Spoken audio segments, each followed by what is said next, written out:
Je suis Fulvio Massaro, je travaille comme hématologue à l'Institut Jules Bordet. Les lymphomes non-Hodgkiniens sont un groupe vaste et hétérogène de maladies, de cancers qui affectent le système lymphatique.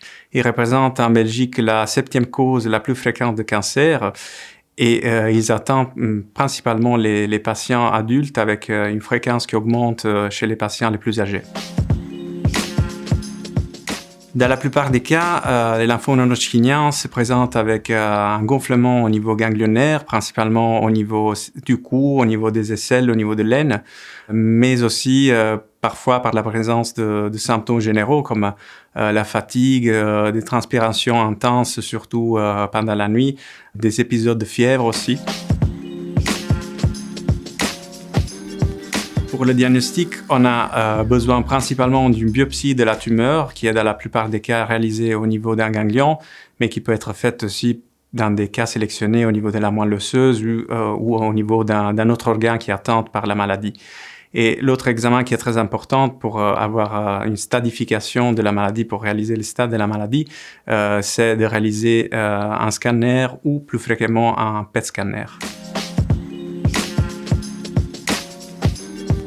Donc aujourd'hui, on utilise pour le traitement de ces maladies généralement encore beaucoup de chimiothérapie. Après, évidemment, il y a des particularités en fonction du type de maladie, mais aussi des caractéristiques du patient, principalement l'âge par exemple, ou la présence d'autres maladies. Mais de plus en plus, on a accès aussi à des traitements plus innovants qui sont par exemple l'immunothérapie, qu'on peut souvent combiner à la chimiothérapie et qui permet effectivement d'en améliorer l'efficacité sans augmenter les effets secondaires. Malgré ça, aujourd'hui, il y a une partie des patients atteints des lymphomes non-Hodgkiniens qui présentent quand même des rechutes de maladie ou qui sont réfractaires à ces traitements et pour qui on a besoin de nouveaux traitements. La thérapie par CAR T-cell est principalement basée sur l'action du système immunitaire du patient contre le cancer. Et principalement, on utilise les lymphocytes, qui sont justement des cellules du système immunitaire.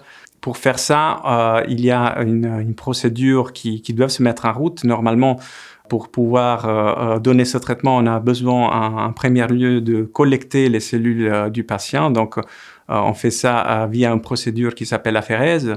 Ensuite, ces cellules sont envoyées à un laboratoire qui modifie génétiquement les cellules pour leur permettre d'exprimer une protéine, un récepteur sur la surface de ces cellules qui leur permet de reconnaître les cellules cancéreuses. Ensuite, une fois que ces cellules ont été multipliées, elles sont réenvoyées à l'hôpital où elles sont réinjectées aux patients.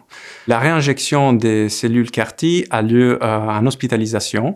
On a besoin de donner une chimiothérapie avant pour pouvoir permettre à ces cellules, une fois réinjectées, de travailler et de fonctionner au mieux. Comme toutes les thérapies et comme tout traitement des lymphomes, il y a des effets secondaires qui sont possibles et certaines aussi graves et sévères, comme par exemple le syndrome de libération des cytokines ou la neurotoxicité. Pour cette raison, il est important que le patient soit hospitalisé pour les premiers 10 jours après l'infusion des cellules CAR-T. Ensuite, une fois le patient sorti, le risque principal est lié au risque d'infection. Et c'est pour ça que c'est nécessaire de poursuivre un suivi hématologique rapproché et parfois on a besoin aussi de donner des traitements pour renforcer l'immunité du patient. Actuellement, c'est possible d'utiliser le traitement par CAR T-cell principalement dans le traitement des lymphomes non-Hodgkiniens et principalement dans 2 types particuliers qui sont le lymphome B diffus à grande cellule et le lymphome du manteau, mais aussi dans le contexte de la leucémie lymphoblastique aiguë. On peut avoir accès à ces traitements seulement actuellement dans le contexte des patients qui ne répondent pas bien, qui sont en rechute ou réfractaires au traitement de chimiothérapie classique.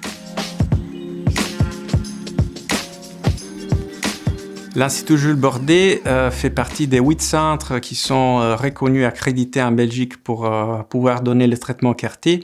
et ça depuis le mois d'août 2023. Une des spécificités de l'Institut dans le traitement par CAR-T est la possibilité d'avoir en gros des services qui sont entièrement et spécifiquement dédiés aux patients oncologiques. Je pense par exemple aux services des urgences, mais aussi des soins intensifs qui sont très importants dans la gestion des complications, surtout dans le contexte de l'administration des CAR-T.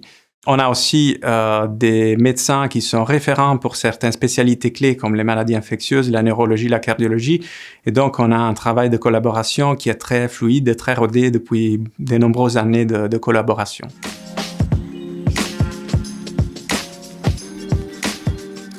Compte tenu de l'efficacité très élevée de ce traitement, actuellement, il y a énormément d'études cliniques qui sont en cours, pas seulement dans le domaine de l'hématologie, mais aussi dans le domaine des tumeurs solides, des maladies auto-immunes. Donc, sûrement, dans le futur, il y aura une nette augmentation des indications de traitement par CAR T-cell.